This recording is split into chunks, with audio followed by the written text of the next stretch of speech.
തിരുവനന്തപുരത്ത് CPM സമവാക്യങ്ങൾ മാറുന്നു. ഇത് തിരിച്ചടിയായത് ജില്ലാ സെക്രട്ടറിയായ വി ജോയ്ക്ക് തന്നെയാണ്. CPM സംസ്ഥാന നേതൃത്വം തന്നെ പ്രതീക്ഷിക്കാത്ത വിധമാണ് ജില്ലയിൽ ജോയ്ക്കെതിരെ എതിർപ്പുയർന്നത്. ജോയിയെ സംസ്ഥാന സെക്രട്ടറിയാക്കി സംസ്ഥാന നേതൃത്വം വീണ്ടും നിയോഗിച്ചതോടെ ജില്ലയിൽ അമർഷം പുകയുകയാണ്. ജില്ലാ സെക്രട്ടറി സ്ഥാനം ആഗ്രഹിച്ച ശിവൻകുട്ടി തീരുമാനത്തിൽ പ്രതിഷേധിച്ച് യോഗത്തിൽ നിന്നും ഇറങ്ങിപ്പോയി. നേതാക്കൾ വിളിച്ചിട്ട് ഫോൺ എടുക്കുകയും ചെയ്തില്ല. ജില്ലാ സെക്രട്ടറി സ്ഥാനത്ത് ജോയ്ക്ക് പണ്ടത്തെ പോലെ ഇനി കാര്യങ്ങൾ എളുപ്പമാകില്ല. കാരണം ജില്ലയിൽ CPMൽ ഏറ്റവും സ്വാധീന ശക്തിയുള്ള കടകംപള്ളി സുരേന്ദ്രനും വി ശിവൻകുട്ടിയും നിലവിൽ ഒറ്റക്കെട്ടാണ്. വി ജോയ് MLA ആണ്. അപ്പോൾ ഇരട്ട പദവി വരും. അതുകൊണ്ടാണ് ശിവൻകുട്ടി പക്ഷവും കടകംപള്ളി പക്ഷവും ജോയ്ക്കെതിരെ നിലയുറപ്പിച്ചത്. എന്നാൽ സംസ്ഥാന നേതൃത്വം എടുത്ത തീരുമാനമായതിനാൽ അത് തിരുത്തുക ബുദ്ധിമുട്ടാണെന്നാണ് സംസ്ഥാന നേതൃത്വം തീരുമാനം എടുത്തതോടെയാണ് ജോയ്ക്ക് വീണ്ടും ജില്ലാ സെക്രട്ടറി സ്ഥാനത്ത് തുടരാൻ സാധിച്ചത്.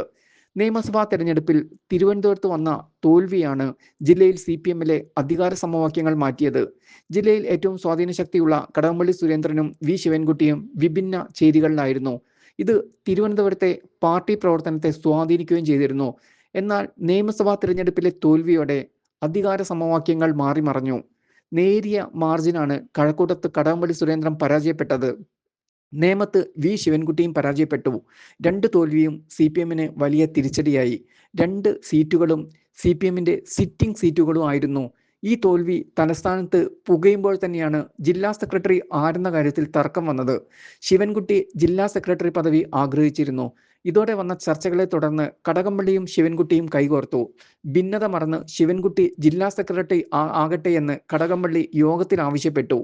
2 ചേരികൾ ജില്ലാ സെക്രട്ടറി സ്ഥാനത്തേക്ക് ഒരാളെ നിർദ്ദേശിച്ചതോടെ സംസ്ഥാന നേതൃത്വത്തിന് ആശയക്കുഴപ്പം വന്നു.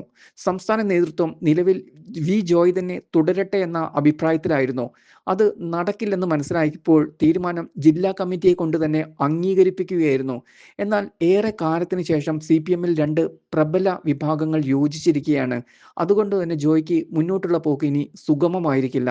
സംസ്ഥാന നേതൃത്വം തീരുമാനമെടുത്തിട്ടും അത് അംഗീകരിക്കാതെ 3 നേതാക്കളാണ് ജോയ്ക്കെതിരെ എതിരഭിപ്രായം രേഖപ്പെടുത്തിയത്. പി രാജേന്ദ്രൻ, മടവൂർ അനിൽ, R ജയദേവൻ എന്നിവരാണ് ജോയ്ക്കെതിരെ തിരിഞ്ഞത്. ഇത് ജോയ്ക്കെതിരെ എതിർപ്പ് ശക്തിപ്പെടും എന്നതിന്റെ സൂചനയാണ്. പാർട്ടിക്ക് ഭരണമില്ല. അപ്പോൾ സംഘടന ശക്തമാക്കേണ്ടതുണ്ട്. ഇതിന് മുഴുവൻ സമയ ജില്ലാ സെക്രട്ടറി വേണം എന്ന ആവശ്യമാണ് ജോയ്ക്കെതിരെ നിലയുറപ്പിച്ചവർ ഉയർത്തുന്നത്.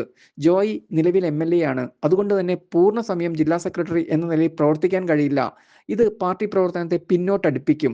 തലസ്ഥാന ജില്ല പോലെ പരമപ്രധാനമായ ജില്ലയിൽ ഈ രീതിയിൽ കാര്യങ്ങൾ മതിയോ എന്ന ചോദ്യമാണ് ഇവർ ഉയർത്തുന്നത്. ഈ വാദം സംസ്ഥാന നേതൃത്വത്തിന് തള്ളാനും കഴിയില്ല.